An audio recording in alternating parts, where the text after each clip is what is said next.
Professor Jane Setter.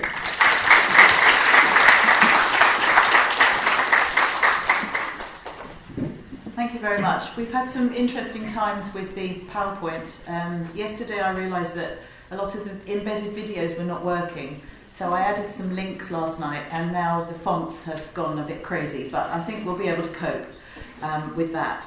So I'm going to talk about aspects of speech prosody in English language teaching, not just looking at the studies that were mentioned, but also generally things to do with speech prosody.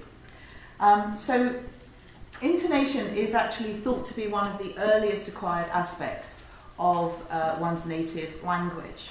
And you can understand why this might be the case, because what is it, what kind of input are you getting from a speech point of view when you are inside your mother's womb?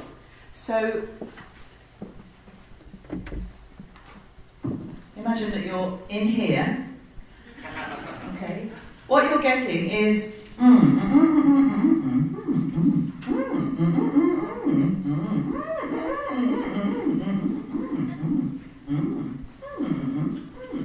that's what you can hear. So clearly, this is a very, very early acquired aspect of speech. In whichever language you're learning it, you're learning the patterns of speech that you're exposed to. So from the point of view of the phonology that Oke was talking about yesterday, actually intonation and other aspects of suprasegmentals are much earlier ingrained than some of the segmental aspects which are learned later on.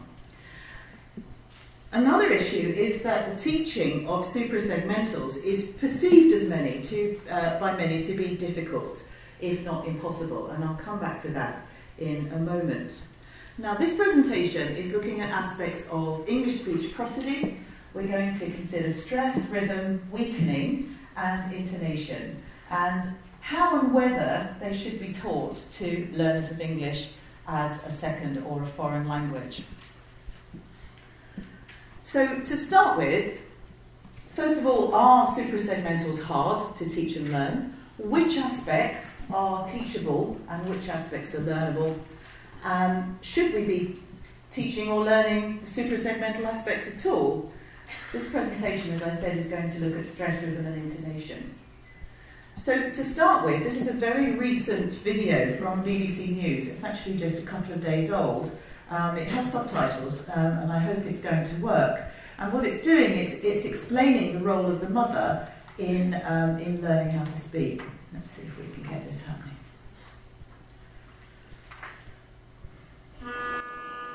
No, interesting. This is the place you can enjoy your life. Enjoy your life. Enjoy your life. La la la. This is the time to dream. The time to fly.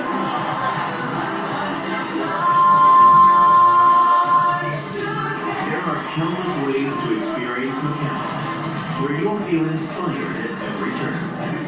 Ignite your mind. This is what the world seems like to babies, a rush of sights and sounds. It's information overload until, when they get a little bit older, it all comes into focus. This is a crucial time in all our lives, when important connections are being made inside the brain. We're making sense of the world around us. And it's only now that scientists are beginning to find out exactly what happens. Mia, what are you painting there? A firework. It's beautiful. Sarah is teaching her daughter, Poppy. Brilliant. Meanwhile, researchers are measuring their brainwaves through sensors in the caps they're wearing. They show that Poppy learns more quickly when her brain patterns are in sync with her mum's. And this happens best when Sarah speaks in a melodic voice. The study shows that nursery rhymes and songs are a great way of teaching. The scientists here call it motherese. Okay, I do. This is what I do apologise for the adverts. We might get a few more because I have some other YouTube clips to show you. But let's hope they... Anyway, do visit Macau. It's great. I've been. Okay, so Dolken and Zeidelhofer explain prominence, tone and key are important aspects in discourse, and they indicate this from the point of view of teachability and communicative importance. So they have a continuum where we have teachability and communicative importance at either ends of the continuum, and we can see that we've got segments which are thought to be highly teachable and intonation which is thought to be less easily teachable, and right in the middle we've got stress. So from the point of view of teachability, segments, this tends to be what people approach if they're doing pronunciation teaching. You teach individual speech sounds. They're kind of concrete. They're relatively easy to get hold of and to understand. And most writing systems, not all writing systems, but many writing systems have ways of representing individual speech sounds. Whereas from the point of view of teachability, you can see that intonation is all the way down here, but stress is somewhere in the middle. From the point of view of communicative importance, however, various studies have shown that actually intonation can be highly communicatively important. Now, this isn't to say, of course, that segments are not important at all. Maybe this is the wrong place to have this. I've nicked the diagram directly from page 73 of the book. But the point is that there's this kind of overlap area, which Dolken and Zeidelhofer explain is the middle ground between teachability and communicative importance. So for them, stress is thought to be the most easily teachable suprasegmental feature. Although stress, as we know from English, is not necessarily predictable. It's not always easy to know exactly where to place the stress in a word, as we'll see a bit later on. So, unlike some languages, for example, Spanish, Polish, French, as an example of some European languages, English word stress rules are not really very transparent. We find that many two-syllable nouns are stressed on the first syllable, but not all of them are. We can also see that many two-syllable verbs are stressed on the second syllable, but not all of them are. So just when you think you've found a rule, something will trip you up. Stress, however, is important for parsing words, and work by Cutler has shown this. So if you're listening to somebody speaking and an unusual syllable is stressed in a word, then it can start to make it difficult for you to understand what the speaker's saying. So examples are differ and defer. Many Indian speakers of English, instead of saying differ with a stress on the first syllable here, will say I defer, and this means something different. It means I'm handing over to you, if you like, rather than saying no, I have a different opinion. So it means something actually very different. And one would hope that people know the difference between the desert and dessert, for example, one being a very dry, arid place, and one being something that we like to eat. However, it's possible to get the stress wrong in the words and say, yes, I'd like a desert, please, or I spent a long time in the desert. That doesn't sound too bad, does it, actually? But anyway, if you do this, then it makes parsing difficult for speakers who think they know where the stress pattern is. If the stress pattern is somewhere else in a word, then it can throw off the listener from understanding what it is you're saying. Now, there have been various studies which looked at this. For example, Guillaume and colleagues asked native speakers to produce two-syllable non-words as nouns and verbs. So they said, here's a list of nouns, say these words, here's a list of verbs, say these words. And speaker stress placement was based on syllable structure, so the vowel length and whether the syllable was heavy or light, lexical class, so whether it was a noun or a verb, and stress patterns of phonologically similar words.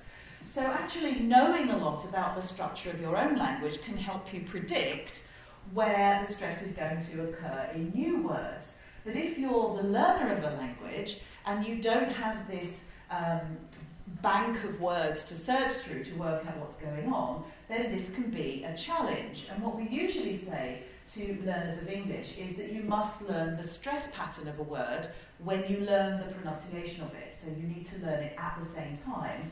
And then, of course, we're hit with things like stress shift. Let's not even go there. English doesn't make it straightforward or easy for people.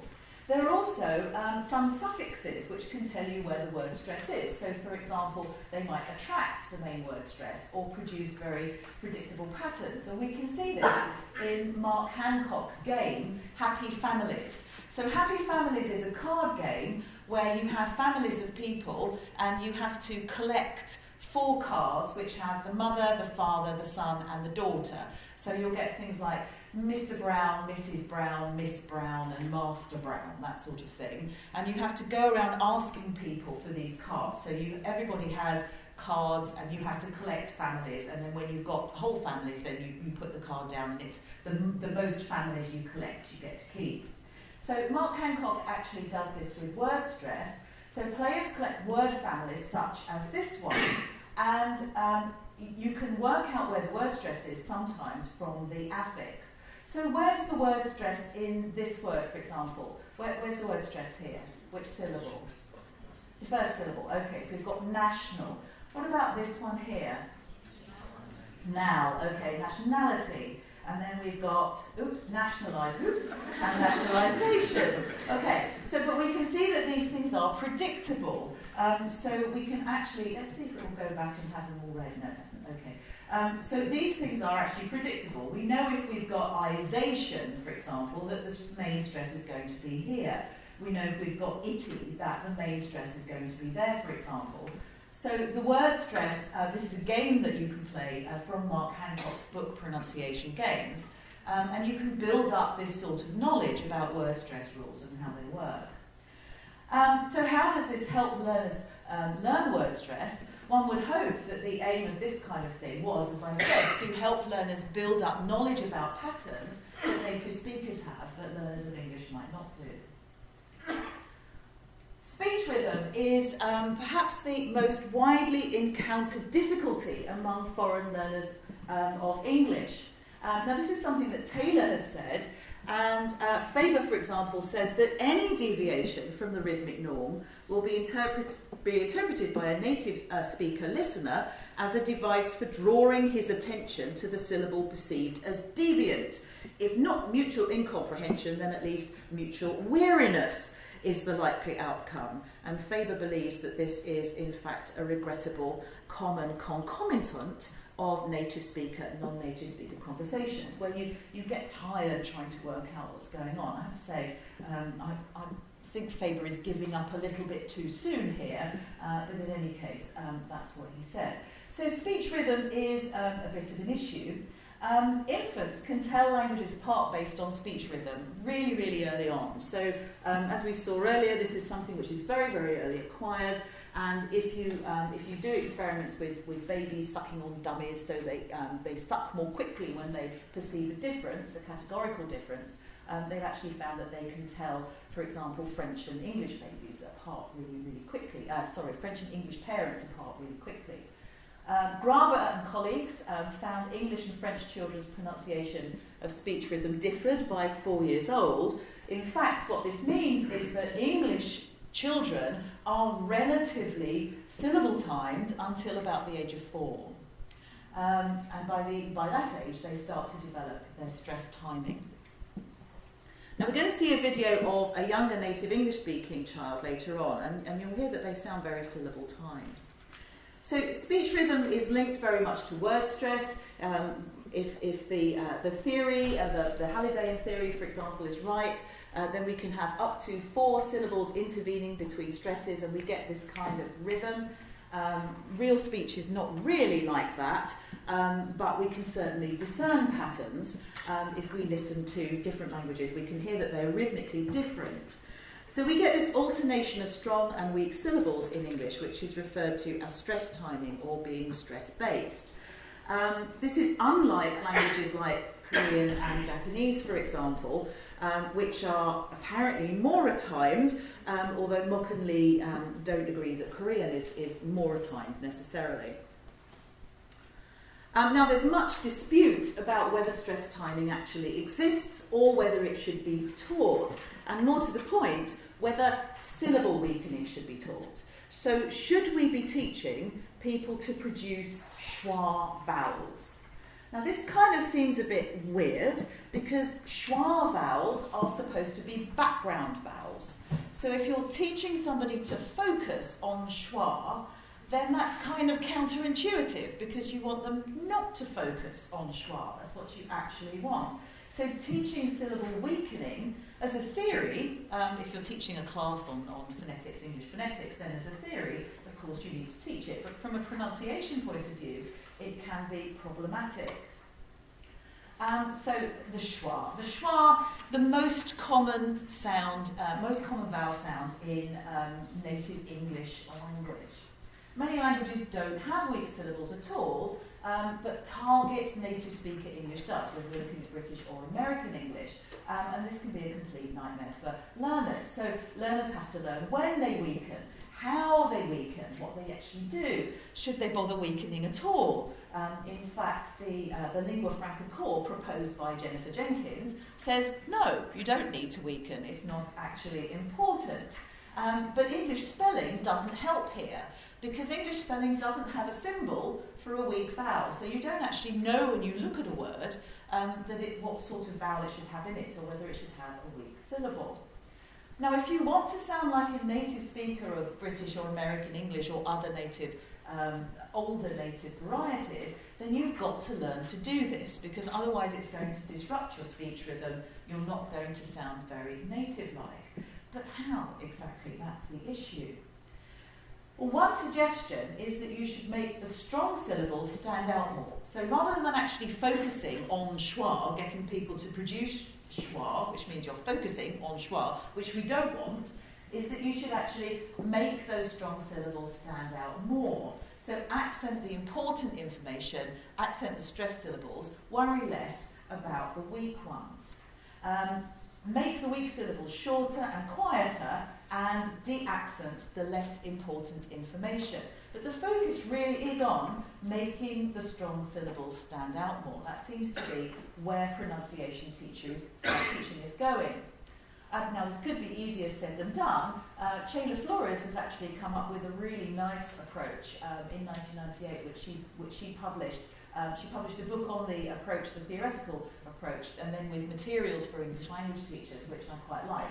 And she calls this the Morse code approach, where learners listen to the patterns and they match the phrases to the patterns. And the patterns are based on ta-ti type syllables. So you learn those patterns first, you learn what they mean, and then you impose the speech on the patterns. So for example, we've got two patterns here. One of them is ta-ti-ta, note phrase final lengthening, which one of the speakers earlier was talking about.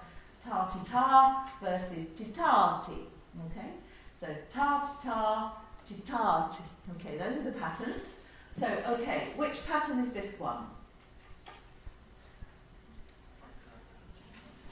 Ta-ti-ta. Okay, what's your name? Okay, what about this one? Ti-ta-ti. Yes, she's going. Then we've got this one. That's the second one, yes. Ti-ta-ti. Okay. And then we've got also ti-ta-ti. Okay. And then finally we've got this one.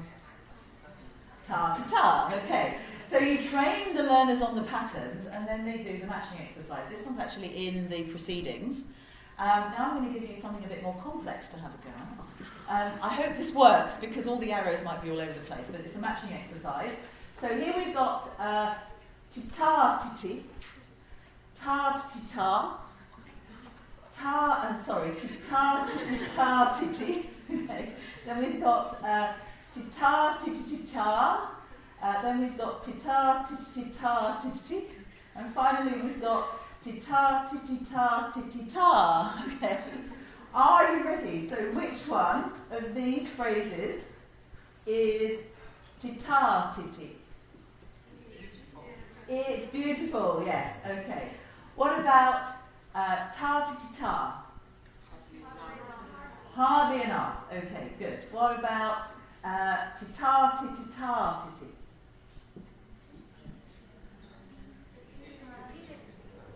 Yes, it's repeated again for me. Okay, good. What about this one? Tita, tita.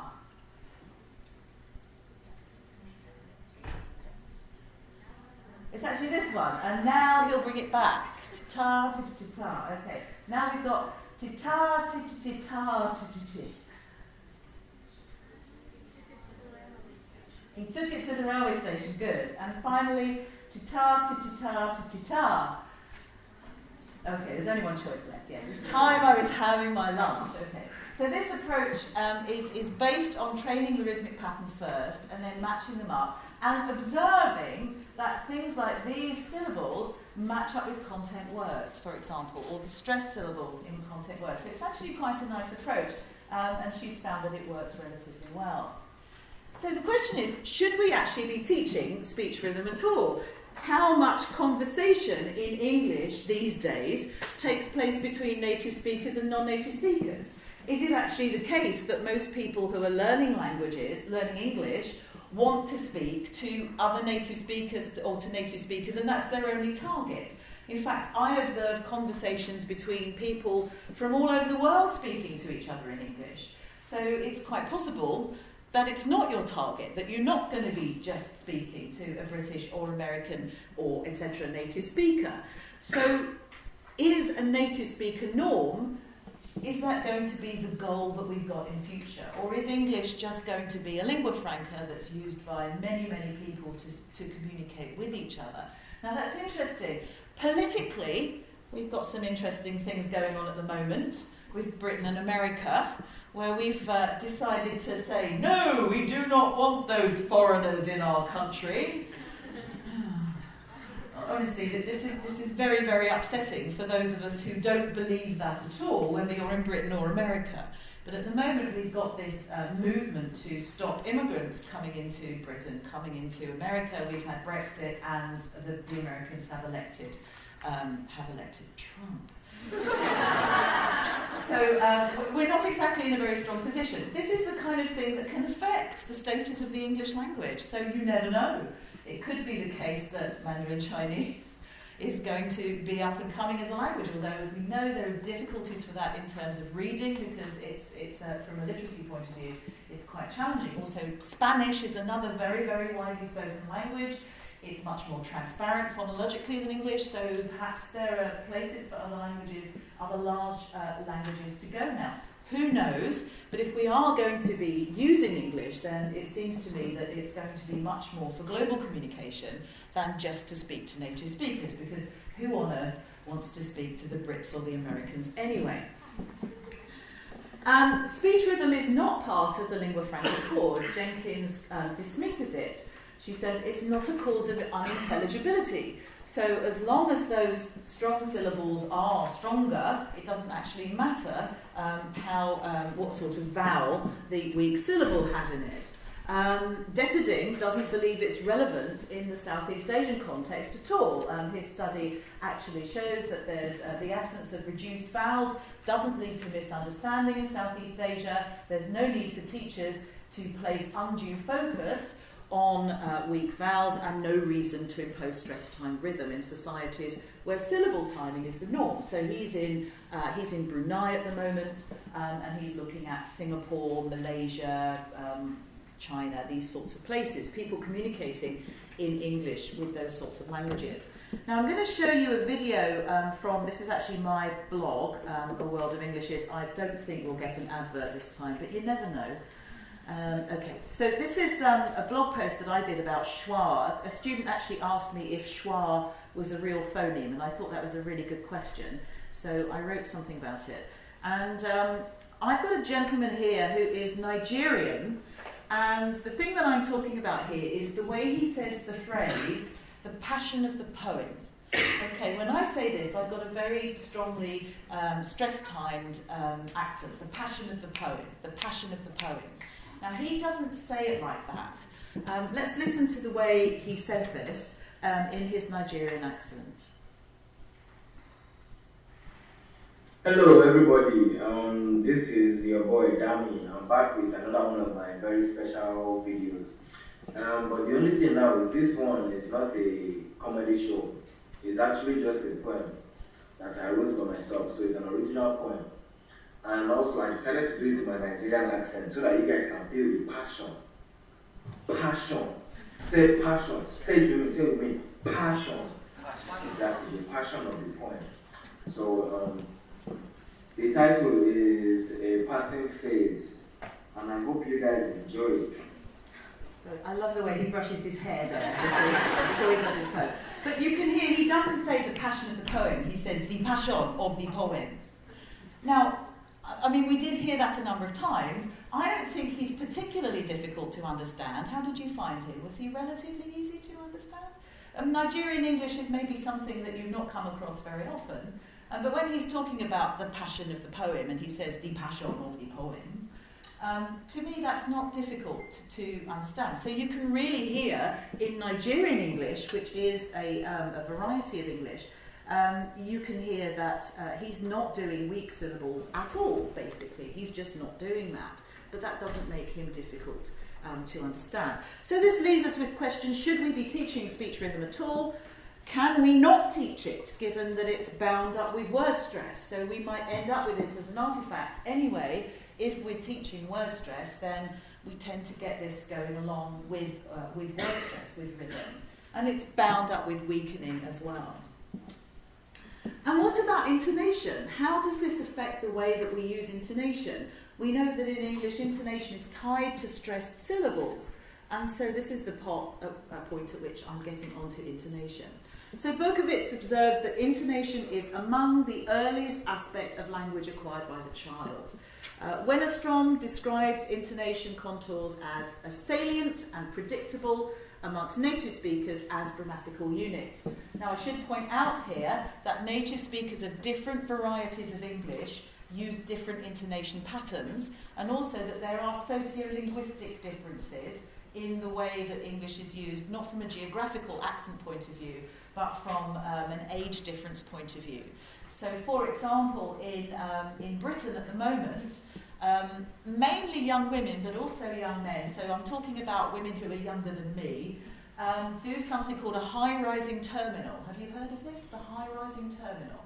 So, for me, if I have a statement, I tend to go down at the end. My intonation pattern goes down at the end. But there are lots of people who go up at the end when they're telling you something. So it sounds like it's a question. And so to me, it sounds quite uncertain, like the person is not sure about what they're talking about. But actually, it's a pattern that we're observing that's common across a particular demographic group. And it tends to be age-based. But there are lots of speakers that use this. And there's been research that shows that there are people older than me, for example, who do it as well. So it's not just age-based, but it seems to be a particular thing. So if you belong to a particular community, then we find that intonation contours are highly predictable. Now, I'm going to play you this video. We may get an advert. I'm really sorry if we do. Some of them I can skip and some we can't. This is 2 English-speaking babies, and you should be able to hear that their intonation patterns sound quite English. Now let's see if we can get this going.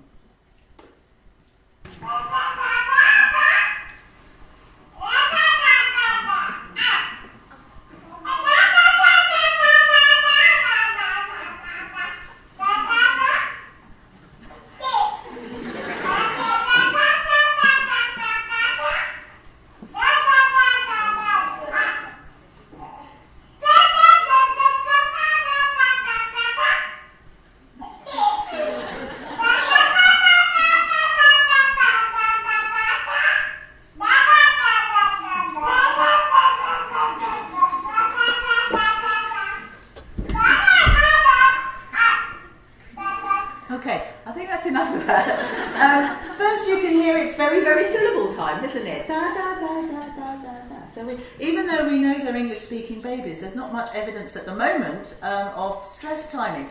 But the other thing you can hear is that the child, this child here, says da, da, da, da, da, da, da. And after this one has finished laughing, he goes da da da da da. Okay. So we've got this sort of question and answer thing going on, which you observe in English intonation and in intonation in other languages. So this is very, very early acquired. This sort of pattern is early acquired. However, it's notoriously difficult to teach to non-native speakers. People are frightened of teaching intonation. They just don't want to do it. Chan, for example, claims that it is seemingly impossible for adults to learn L2 intonation patterns. Teachers believe, according to Taylor, that intonation is not teachable and possibly not learnable either. Roach suggests that actually the only way to acquire the affective function, which is the emotional function of intonation, is to live amongst its speakers. We might as well stop now. I'm not going to give you the rest of this lecture. We're not going to talk about learning intonation because it's impossible. It's actually not impossible to do this, but you do have to be able to understand what the patterns of intonation are in the target language. You also have to understand what the patterns of intonation are in the first language of the speaker so that you know what you're dealing with, and you need to have a good understanding of this. And intonation is a bit of a nebulous area, let's say. It's not one of those things that you can pin down easily in the same sort of way that you can pin down segments. And I'm not saying that segments are easy, but intonation is a whole other magnitude of distressing for some people. Wennerstrom actually suggests the affective function is not language specific, but then she says that choices of evaluation vary. So we find that people don't use intonation necessarily emotionally in a different way. We find, for example, that if people get quite excited, that their pitch range widens. Because you've got physically your body's pumping out more air because you're quite excited about something. So there's lots of things that we do see across languages, but we get differences in advices. So the general agreement is that nucleus placement is important, and it's teachable and learnable. So being able to train speakers to work out where to place the nucleus in English is supposed to be the most straightforward thing. And we see that a lot in material. So Judy Gilbert's books, John Wells's book on intonation, and Roach also mentions this. This indicates what speakers want to highlight in their message. So this is the focus word, this is the most important bit. It might be new information, it might be old information, but this is the part that I want you as a listener to listen to most, to understand most. And it's the only feature of intonation that's included in the lingua franca core. Whatever you think of the lingua franca core, it's something that appears there, that focus is important.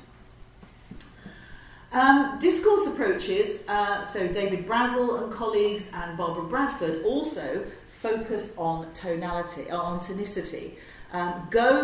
Looking at Malaysian learners, showed it was possible to improve Malaysian learners' tonicity, but that the results were not significant. Han, looking at US native-speaking students taught by international teaching assistants, found that if the international teaching assistant's nucleus was placed correctly, then the native speaker students could process the discourse more easily, they could recall significant class content more easily, and they also rated the international teaching assistants significantly more favourably than if they weren't able to place their nucleus in a way which we expect from native speaking patterns. So that's interesting. Just nucleus placement, if you improve your nucleus placement, this can improve your intelligibility and also improve how people understand you. So clearly this is something which is very important. Now I do apologise for things whizzing off the end of the slide there, but I'm going to show you two studies that I've done on non-native speakers of English. First of all, the perception and production of intonation in Vietnamese learners of English, and this is something I did with my PhD student, Ngo An Phuong, who's actually in Vietnam. And the perception and production of intonation among Chinese and Arabic learners of English. This was just when we were testing what they did, so we didn't actually train them, whereas in the first experiment we did actually train the learners in intonation, in English intonation. So for the Ngo and Seta paper, we had 27 Vietnamese second-year upper intermediate English majors, and they were divided into two groups. We had an experimental group and a control group. Now clearly this is quasi-experimental because what students are learning outside of the classroom is not really something you can control for. This doesn't mean that we shouldn't do, classroom-based research. We just have to accept that we don't know that listeners are not doing things outside of class which are having an effect on their language. All of the students were at a Vietnamese university and they were aged between 19 and 20. Just a note about Vietnamese, it belongs to the Austro-Asiatic language family and it's a tonal language. Each monosyllabic word unit has only one lexical tone, so it's like Chinese in that respect. And if you have a different tone on a syllable, it conveys a different meaning. Vietnamese has 6 tones. Now, I apologise for the middle, ignore that with the diacritics, they're incorrect. So these are the ones that have changed when I added the links to the PowerPoint. I won't play the video now because it's relatively long, but we've got a level tone, a rising tone, a low broken tone, a high broken tone, a curved tone, and a falling tone. So we've got these different tones in Vietnamese. So we've got something like ta, ta, ta, and we've got ta, no, we've got, sorry, that one is ta, and then we've got ta, and then ta. So these sorts of tones, these are the ones that we've got. Okay, so we trained the experimental group over a period of 12 weeks in perception and production of tonicity and tone. And we focused on 3 tones, the falling tone, the rising tone, and the fall rise. And we based this on John Wells's book, which is English Intonation. And we also included some material from Barbara Bradford's English in Context, which is a discourse intonation approach to intonation. The students had a pre-test in week 1, a mid-test in week 6, and a post-test in week 12. And the training included focus on learner strategies. I'm not going to talk about that here, but Anne was very interested in trying to get the learners to think about their own individual strategies for learning. So she did some work on that with them as well. So these are the results that we got here. So we have the pre-test, the mid-test, and the post-test, just for the experimental group, and we can see that we've got tonicity here, so this is the placement of the nucleus, and then we've got tone here. And we were very pleased. We found a number of significant improvements going on there, and I mean, you can see, for example, from the point of view of tonicity, and we're looking at perception here, that the students were able to make increases in perceiving the tones. I think the highest score was 24, so we're actually getting quite close to the top here by the time the students finished the training. Perception of tone was more of a challenge. Now, this could be for a number of reasons. It could be because Vietnamese is tonal and there was a conflict perhaps with what was going on there. But tone itself, even when I'm training native speakers to do intonation, they find tone quite challenging. So when something is a falling tone, oh, well, that sounds like it starts high, so it must be a rise. No, it needs to be high to fall. So explaining this kind of stuff can be quite challenging, but still we notice significant improvements in their perception of tone. And we also notice significant improvements in the production. Do please note that this scale is quite different here. So we're only going up to 9, and remember the top score is something like 24. But we've got a number of significant improvements going on there. So we can see, for example, there are significant differences between the pre-test and the post-test for tonicity production and also for tone production. And there's also a significant difference here with the mid-test, but this is not significantly different, and neither is that one. So we can see that there are similar increases in their ability to produce tonicity and tone, so they're more similar, but the actual perception of these things is much better from the point of view of tonicity. So we were quite happy with this. We were very pleased that we managed to improve their ability to use tone and to use tonicity to signal meaning in English.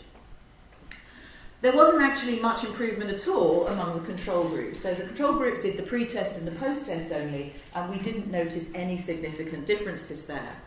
So what we had was improvement in perception and production of tonicity and tone across the 3 tests. Also, improvement in tonicity was better than in tone. There was more improvement in perception than in production, And we were very pleased. Training clearly had an impact on these learners. It's a shame that we can't go back and do a post-post test. We'd like to be able to do that, but sadly we don't have access to those learners anymore, otherwise we would have done that.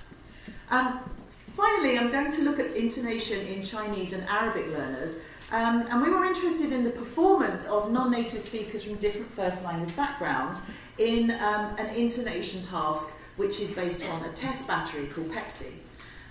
So we wanted to know whether there was a difference between production and perception of prosodic information in English among these groups, and whether language level, as assessed on standardised tests, could predict, a number of years in the UK, could predict the ability to use intonation. So just a summary, intonation in Chinese.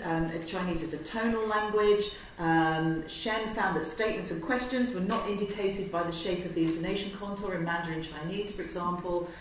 There's a tendency for final stress, according to Shen, and in Cantonese, declarative and imperative utterances demonstrate something called downdrift, and contrastive stress does not impact on lexical tone. So those are things worth noting. Arabic has some similarities to English, but also differences. Prosody at the word level is quite similar. There are rising contours which appear at the end of questions, but actually this isn't the case in all varieties of Arabic. So the hypotheses were the non-native speaker groups will not perform as well as the native speaker controls. The Arabic group will outperform the Chinese group in all tasks because it was nearer to English. Chinese group will perform least well on nucleus placement tasks and communicative tasks signalling a rise or a fall in intonation, and the amount of time spent in the UK will be an effective predictor of ability to perceive and produce effect in English intonation. Now, the affect task that we did here was whether somebody liked or disliked something. So they had to listen to the intonation contour on a word and say whether they thought the speaker liked or disliked an item, and they also had to produce a word in a way that then judges had to decide indicated whether they liked or disliked a food item. We had 30 non-native speakers, 8 of these were Arabic, 22 of them were Chinese, and they were all students at the University of Reading. The amount of time spent in the UK was 1.29 years. But there was actually quite a range, so some had been in the UK for as long as 8 years. The control group were taken from another study that we had. So they were 10 typically developing native speaker children, and they were mainly at ceiling. So we didn't really see the point of retesting with adults because we thought they'd also be at ceiling. If the children are at ceiling on these tasks, then we did that. So we used something called Pepsi, which has 12 tasks, testing skills in 6 areas, which are affect, so this is likes and dislikes, chunking, also known as tonality, so breaking the stream of speech into meaningful chunks, focus, turn end, so signalling a rise or a fall in intonation, an intonation short item where they had to basically repeat something or they had to listen and decide on the same different task, and then prosodic variation where they had to listen and repeat a longer item or decide again on the same different task. And we had the input and output subtests for each areas for production and perception, and we had form and function. So we were interested in whether they could perceive the differences in the form and then use the differences from a function point of view in intonation. There is a link if you want to see what Pepsi looks like. I'm not going to go there now, but you could see that. We also used a standardised test called the TROG, where passing 17 blocks out of 20 gives an average language comprehension age equivalent to a native speaker. So these are the overall results here, and you can see these are the function tasks, and we've also got the form tasks there. If we look at the ones where we had something interesting happening, so affect, for example, affect input, so this was whether they could listeners could understand whether the speaker liked or disliked an item. We've got the Arabic speakers in blue, the Chinese in red, and the typically developing children in yellow there. And you can see the Arabic speakers did much better than the Chinese speakers. However, for actually producing affect, the Chinese speakers did better, although not significantly better. There's only a significant difference here between the Arabic and the English speakers, and that was a negative difference. Also for focus output, Again, we find for inputs, actually, they were very similar. For outputs, the Arabic speakers did much worse than the Chinese group, and they all did worse than the native speaker group. Then we have the prosodic variation, so this was producing prosodic features. And we see here that the Arabic speakers and the Chinese speakers both performed worse than the native speakers on long item imitation. So they weren't able to produce lengthy intonation patterns. Now we have 4 significant differences from the controls. Affect input, so the native speakers were worse at that, so that was understanding whether somebody liked or disliked something. Also output, being able to produce a food item in a way that indicated whether they liked or disliked it. And also focus output, so they weren't as good at placing the nucleus as the native speakers, and prosody output, so producing lengthy intonation patterns. That was also an issue. Now there are a number of other tasks here which I'm just going to skip through. You can find them on the slides if you want to have a look. But we found some other interesting things. So you might think that living in the UK would improve prosodic patterns. But in fact, length of time spent in the UK produced 2 negative relationships for the Arabic speakers. So they did worse in 2 things. And there was no significant relationship at all for the Chinese speakers. So actually being in the UK for a lengthy period of time did not predict whether these speakers were able to perform better in intonation tasks. So where Roach says, go and live in a country in which the language is spoken, it didn't actually seem to make much of a difference for these students. Now we don't know if they simply hadn't been in the UK long enough, or perhaps because they were studying in the UK, they tended to stick together in first language groups. And I don't know about you, but we definitely find that, particularly with Chinese speakers. They tend to all stick together in language groups, and they don't tend to use English very much. So that might be something to do with it. So the summary is basically that Arabic native speakers have relative difficulty perceiving affective differences, placing the nucleus and imitating lengthy patterns, whereas Chinese native speakers have difficulty producing affective differences, placing the nucleus and imitating lengthy intonation patterns. So both groups perform better on the form tasks, where they were just producing the pattern, than they did on the function task, where they were indicating meaning. So that's interesting. They could kind of do it, but they couldn't do it in a way that was linguistically or communicatively meaningful, or not reliably so. Now, if native speakers are not showing the prosodic patterns found in, for example, British English, and yet they're still able to communicate, what does this say about priorities for intonation teaching and learning? Should we be worrying about this at all? It's definitely a question worth asking. If it's not a problem, do we need to fix it? Context also is likely to be an important factor. So the teacher needs to play it by ear, work out when to go in and remediate something. But first of all, the teacher has to have the skills to do that, to actually know what the patterns are. And the learner has to decide what the goal is, assuming they are adult learners, not in school, where the ministries will decide what the goal is. But if you want to have native-like competence, then you will need to work on suprasegmental features. However, if you want to be intelligible to a wide range of speakers, maybe the things to work on are nucleus placement. That seems to be the main thing. And worrying about intonation is less important. So I think, however, it is important for native speakers to move a little closer to non-native speakers, to understand that just because you're a native speaker, it doesn't mean that you are the most intelligible person in the room. I don't know about you, but I've spoken to a number of native speakers of British English that I can't understand.